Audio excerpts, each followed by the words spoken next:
Argentina, oficialmente República Argentina, é um país localizado na parte inferior da América do Sul.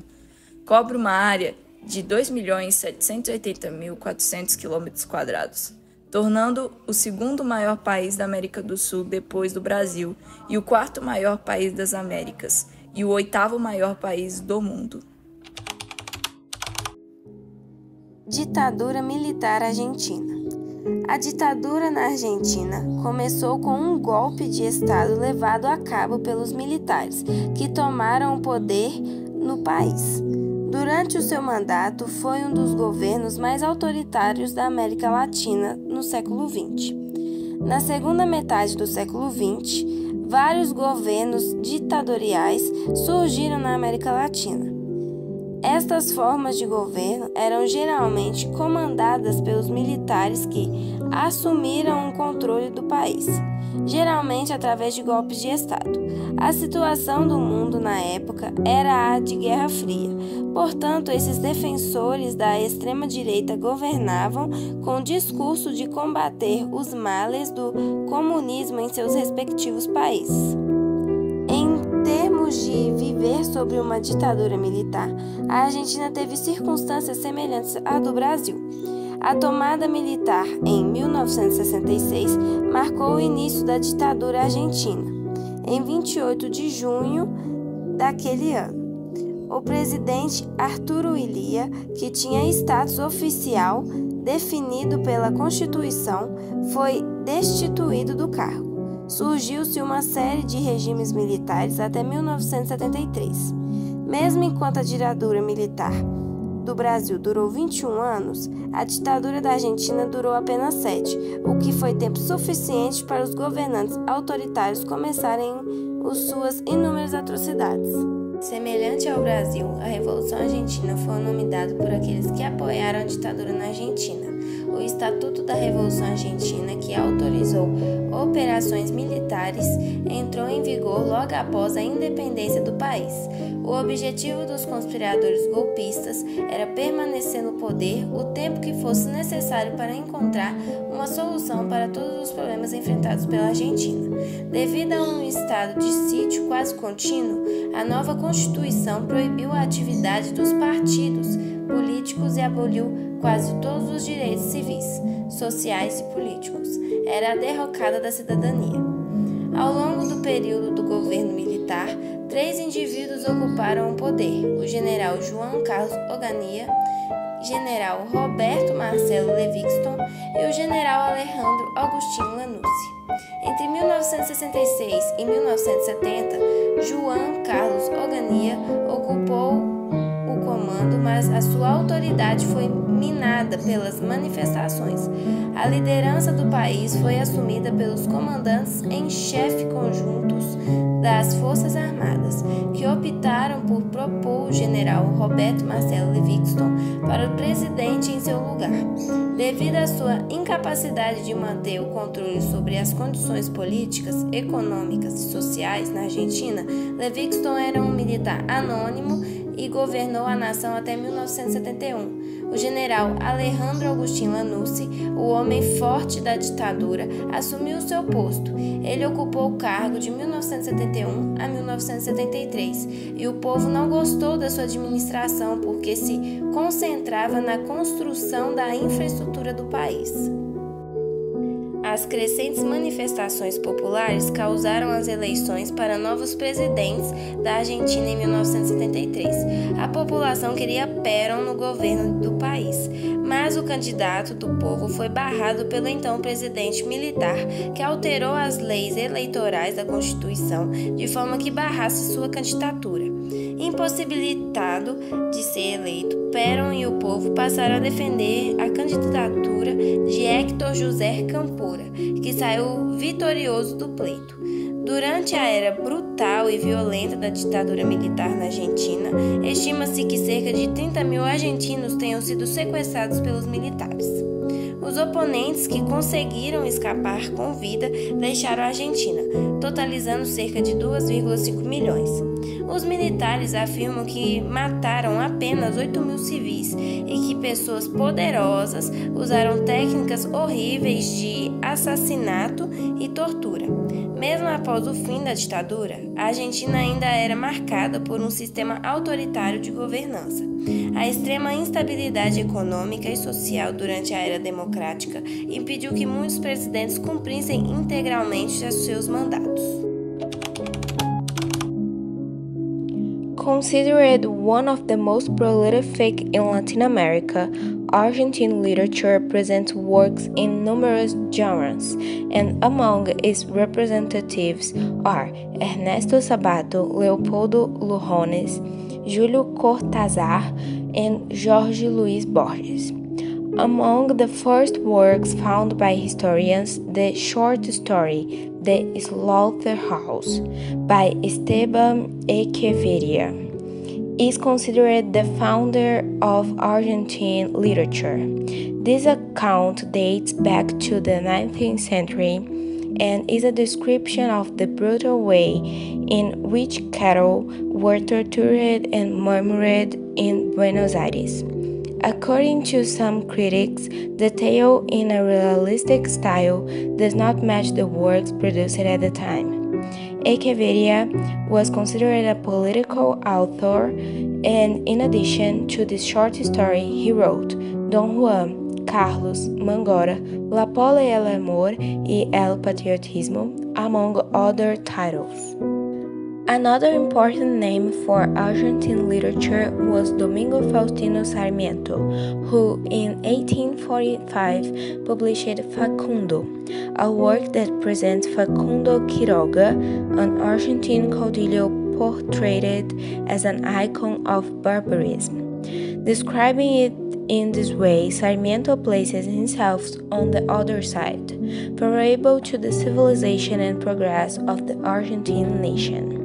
In the 20th century, after the end of internal wars and with a liberal government, the country saw the flourishing of great poets such as Leopoldo Lugones, author of Las Montanas del Oro, Los Crepúsculos de Jardín, Lunario Sentimental, among others.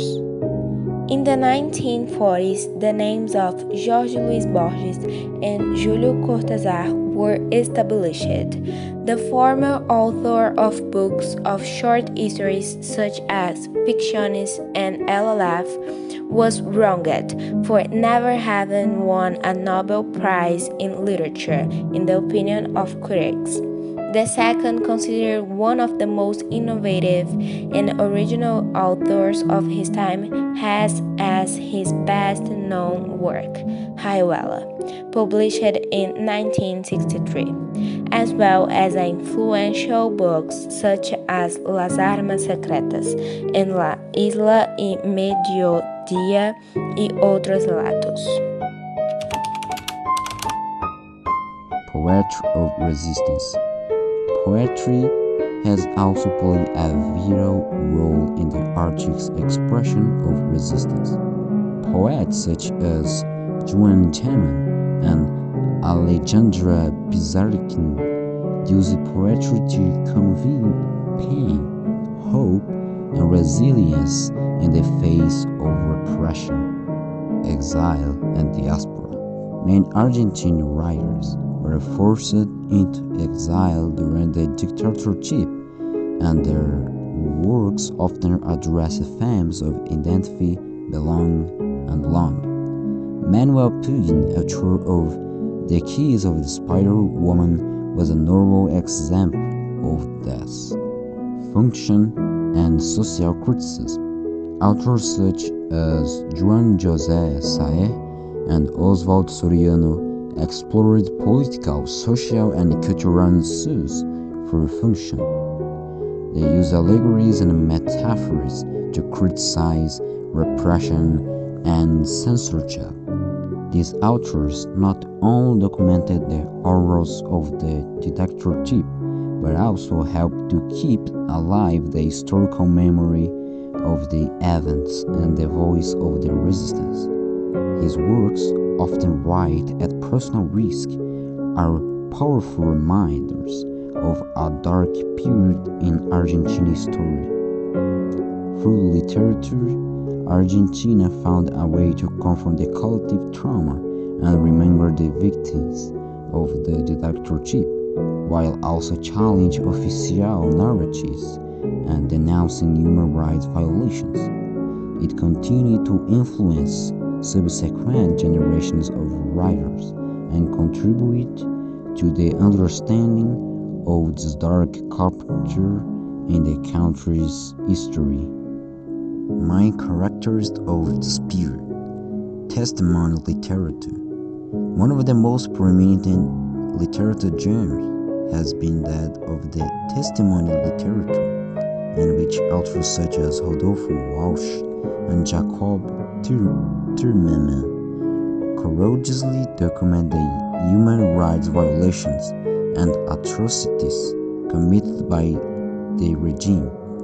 Rodolfo Walsh, for example, wrote his open letter to the military junta, a courageous denunciation that cost him his life. During the period of the military dictatorship in Argentina, which stretched from 1976 to 1983, literature played a crucial role in resistance and documenting the events of this dark period. Argentina authors have used writing to denounce human rights violations, explore themes of repressions and censorships, and express the experience of exile. His works played a key role in preserving historical memory and criticized the Argentina military regime. This period left a powerful literacy legacy that continues to be studied and celebrated for its courage and historical significance. During the military dictatorship in Argentina, literature took on multiple forms and functions that reflected the challenges faced by Argentine society.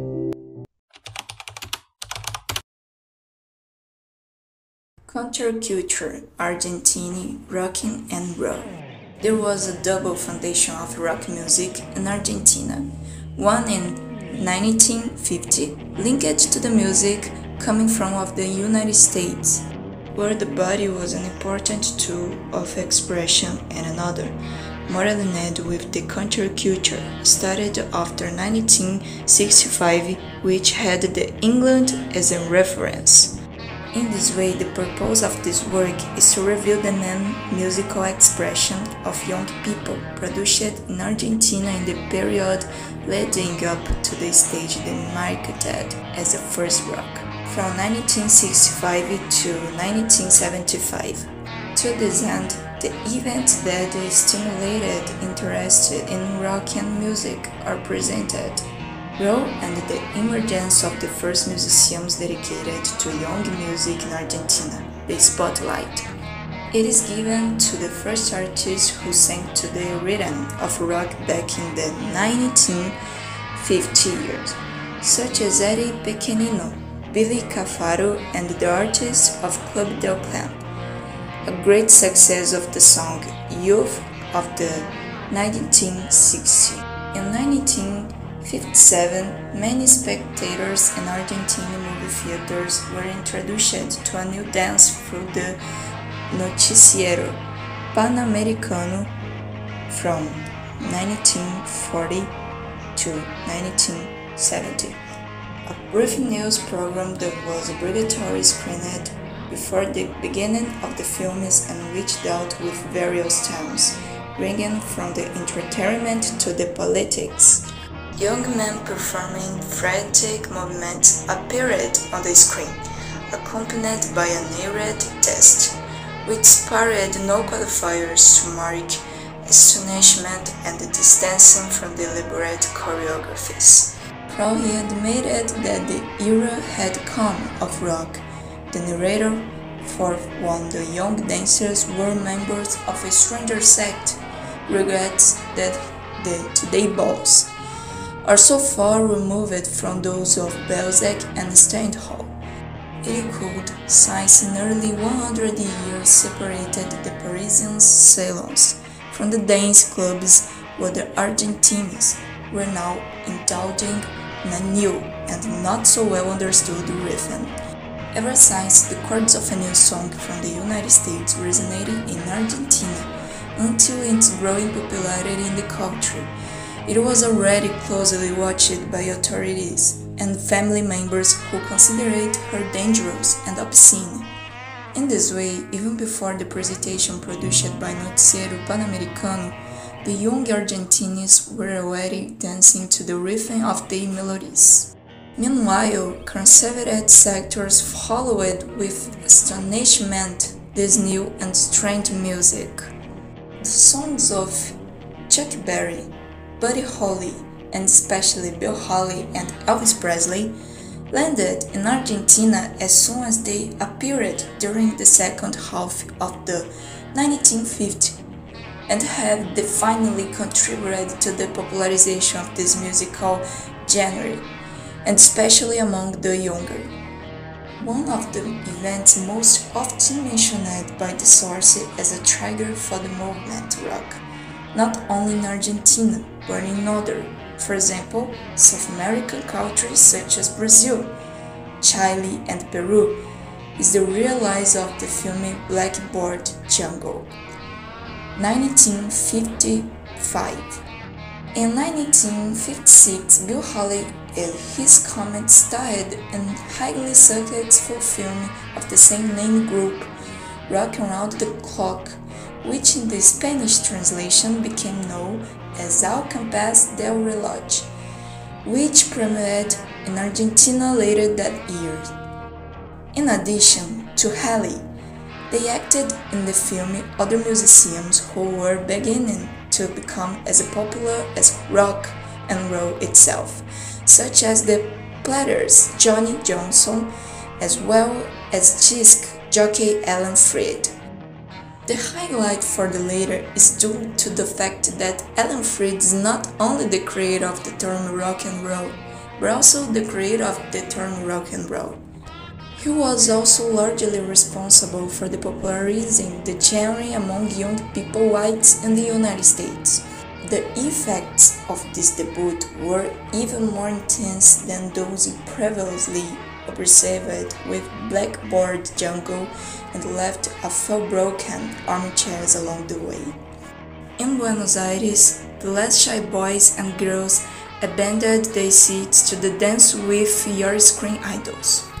This phenomenon has been repeated in numerous countries in Americas and also in Americas, Europe.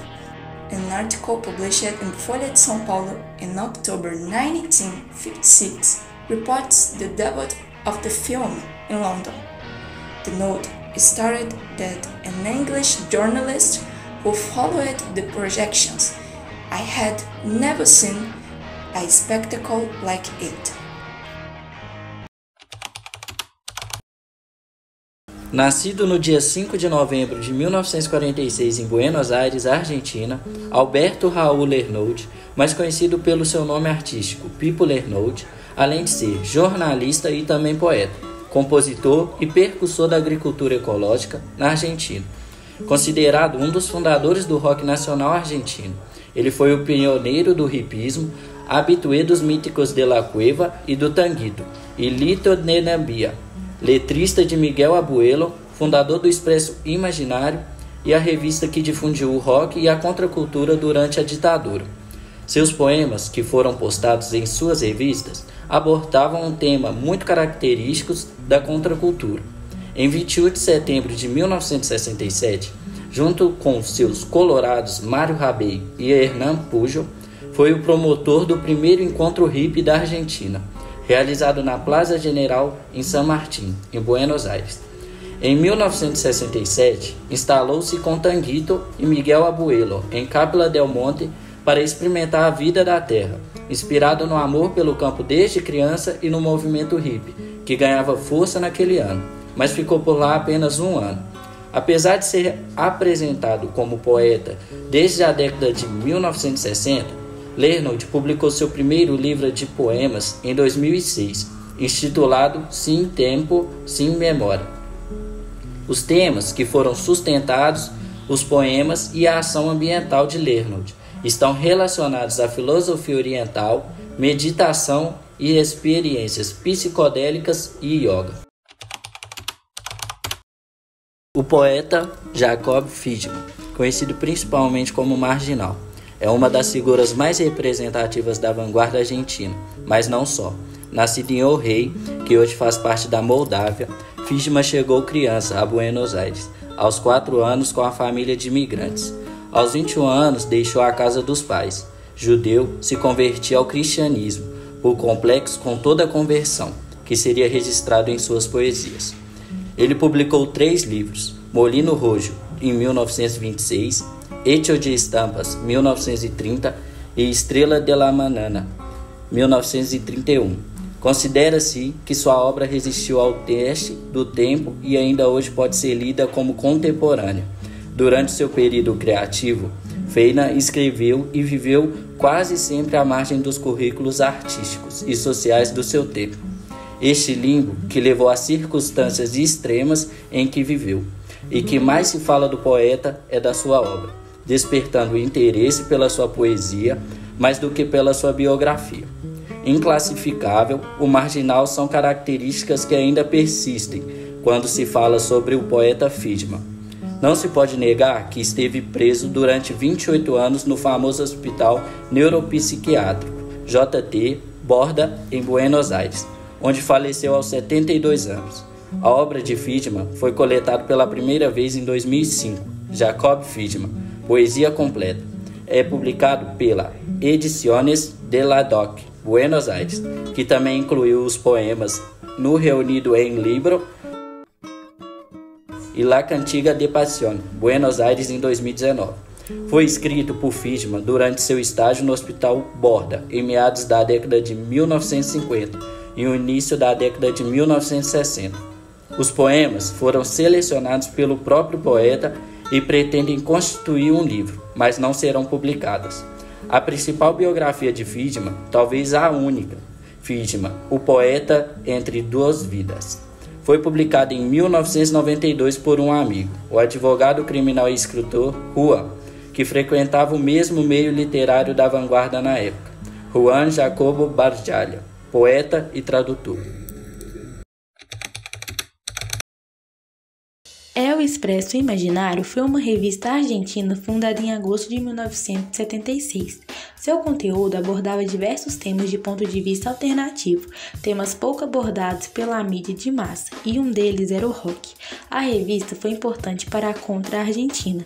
Sua ascensão ocorreu durante a época em que a Argentina era governada por uma ditadura militar, que se autodenominava Processo de Reorganização Nacional. Foi publicado até janeiro de 1983. Em 1974, Jorge Pistoche dirigiu a revista Mordisco e teve a ideia de criar a revista Expresso Imaginário para falar de outros temas que não fossem apenas do rock. Inicialmente concebido como um suplemento da revista de rock Mordisco e com o lançamento anunciado no último número, o Expresso Imaginário acabou por se tornar um projeto com a vida própria ao fim de 1 ano e meio. Sobre o contexto em que viviam as pessoas no país na época da criação da publicação, Pistoche relata: naquela época era muito difícil pensar livremente. Todo mundo estava de um lado ou de outro, era preto ou branco. Senti que poderíamos levantar muitas coisas através de uma revista. Pensávamos que a realidade também poderia ser outra coisa. Em 6 de agosto de 1976, foi colocado à venda o primeiro número, dos quais foram impressos 15.000 exemplares. Na primeira edição, foi anunciada uma entrevista com o tenista Guilherme Vilas. Segundo Pistoche, aquela nota era apenas para enganar um pouco. Como se dissesse, é uma revista de variedades. A verdade é que rapidamente nos consolidamos como meio. Nossa publicação foi aparentemente quase ingênua, mas sabíamos que estávamos sendo vigiados pelos militares. Acho que eles estavam vendo o que fazer conosco. disse Pistoche. Como características distintas, pode-se citar a variedade de temas abordados, além do rock, por exemplo, ecologia, antimatéria, John Cage e Wai Xing, e outros temas ignorados em revistas de jornais à época. Outro diferencial era a correspondência dos leitores, que se tornou um espaço onde as pessoas podiam debater e se comunicar numa época em que quase todos os direitos e liberdades eram controlados pelo governo militar. Em 1979, Pistoche deixou a direção, pois Ohanian assumiu os títulos da revista, que eram de autoria intelectual de Pistoche. Além disso, Ohanian queria que a revista falasse mais sobre música, para vender mais exemplares. Segundo Pistoche, Ohanian era um comerciante que, a princípio, se vestiu de romântico. Ele sempre viu o Expresso como um negócio e começou a fazer anúncios que iam contra tudo o que se mantínhamos na revista. Quando ele quis transformar Expresso em novela, para sua produtora pedir demissão da direção e dos títulos. A direção da revista ficou nas mãos de Pipo Lernout, que procurou dar-lhe um estilo mais latino-americano, permanecendo até 1981. Quando Lernout, juntamente com Horácio Fontava, deixaram o projeto. Depois disso, Roberto Pettinato foi o diretor da revista, em sua última fase, tornando-se uma revista que tocava apenas a temática musical, e o último número foi publicado em janeiro de 1983. A marca foi vendida para Osvaldo Ripoll, criador de outra lendária revista argentina, chamada Pelo, em 1985. Tentou reviver o Expresso Imaginário, sem sucesso. Em 2000, da FM La Tribu, o Expresso Imaginário passou a ser um programa de rádio, transmitindo uma vez por semana. O Instituto de Tela foi um centro de pesquisa cultural sem fins lucrativos na Argentina. Foi fundado em 22 de julho de 1958 pela Fundação de Tela, em homenagem ao engenheiro empresário ítalo-argentino Torquato de Tela.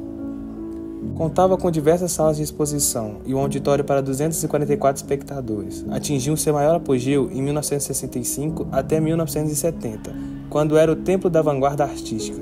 Foi duramente combatido pelo governo de facto de Juan Carlos Onganía, o que fechou em 1970. O Instituto de Tela desempenhou um papel importante na modernização da cultura da Argentina em 1960. Através dos centros de cultura que constituíram, ele foi um dos mais dinâmicos no polo de produção e difusão da arte da vanguarda, em toda a América Latina. Sua origem. Nos seus primórdios abrigou a vanguarda do teatro, da música e da pintura. Lá, os artistas eram consagrados, mais tarde deram seus primeiros passos. Suas atividades marcou uma nova era na arte local. O centro foi posteriormente ampliado para cobrir todas as ciências sociais, a fim de apoiar a pesquisa social. Teatro. Roberto Villanueva dirigiu o Centro de Experimentação Audiovisual do Instituto entre 1960 e 65, onde incluiu pela primeira vez a imagem e o vídeo no teatro. As obras foram realizadas com recursos inovadores e participação pública inédita. Estrearam-se artistas e grupos então desconhecidos, como Nacha Guevara, Les Letuis e Alfred Arias. Artes visuais. No seu início, incluía uma excelente coleção de Turcalo de Tela. O incentivo às artes visuais foi constante. O seu Centro de Artes Visuais conquistou prêmios e bolsas nacionais e internacionais do exterior, tornando-se a instituição modernizadora da arte da Argentina. Foi dirigido por Jorge Romero, organizado inúmeras exposições de gêneros tradicionais, como escultura, pintura, fotografias e projetos arquitetônicos, estimulando fundamentalmente a experimentação de novos materiais e propostas ao público. Seu fim. Os centros de arte e música foram fechados devido a problemas econômicos em maio de 1970. Os demais centros continuaram funcionando e deram origem à Universidade Torquato de Tela. A Biblioteca do Instituto de Tela é uma das mais prestigiadas da América Latina na área de ciências sociais. Seu acervo bibliográfico é de 60 mil volumes e mantém uma hemeroteca de 1.400 títulos nacionais e estrangeiros. Origem. O tango é uma dança e música tradicional da Argentina. É considerado um importante símbolo cultural do país e carrega consigo uma carga emocional e dramática. Sua origem foi no final do século XIX, na margem do Rio da Prata, em Buenos Aires, na Argentina, e também em Montevidéu, no Uruguai. A partir da mistura dos ritmos como polca europeia, havaneira cubana, candombe uruguaio e milonga espanhola. A música foi marcada pelos instrumentos musicais violino, piano, contrabaixo, violão e bandoneon, que foi muito influenciada por culturas de imigrantes espanhóis, italianos e franceses. O tango propagou-se entre as classes menos favorecidas de Buenos Aires, classificada como população suburbana, e destacava-se principalmente nas casas de prostituição, bares e cafés. Somente nos entes da década de 1930 e 1940 que ele passou a ganhar espaço e credibilidade nos salões, atraindo e despertando encanto na classe mais favorecida da cidade. Ele surgiu como música, apresentava passos improvisados com paradas chamadas de cortes, onde os dançarinos paravam e faziam poses. Os pares dançavam de forma bem unida, o que se tornou um escândalo para a sociedade da época. Por isso, ele se propagou nos prostíbulos, pois somente as prostitutas se aventuraram nos passos considerados eróticos. Como a dança é realizada? Inicialmente, em 1880, a dança era praticada por dois homens que não se olhavam, pois era considerada obscena a dança entre um homem e uma mulher abraçados. Mas depois passou a ser praticada por mulheres, geralmente prostitutas. Esse tipo de dança é realizada em pares, e ao realizá-la é importante que o par use expressividade e tenha habilidade. Isso acontece porque sua execução apresenta certo grau de complexidade, além de transmitir paixão, sensualidade e tristeza, e é necessário que o casal tenha conexão para que a apresentação seja sucedida. Características. Suas principais características são a expressividade, sentimentos como paixão, sensualidade, melancolia, expressividade. Artistas importantes. Após algum tempo, o tango passou a ser visto com outros olhos, o que trouxe fases gloriosas para essa vertente artística. Primeira fase, nos anos 20, quando os escritores argentinos passaram a se dedicar na difusão do tango. Os escritores importantes foram José González Castillo e Fernando Silva Valdés. Os cantores e as cantoras importantes foram Carlos Gardel, Ignácio Corsini, Agustin Magaldi, Rosida Quiroga, Azucena Maizani e Henrique Santos Discépolo. Segunda fase, na década de 40, onde houve era de ouro para o tango. Surgiram mais nomes de sucesso, como Aníbal Troilo, Astor Piazzolla, Armando Pontier, Francisco Canaro, Carlos de Sarli, Juan D'Arieso e Osvaldo Pugliese.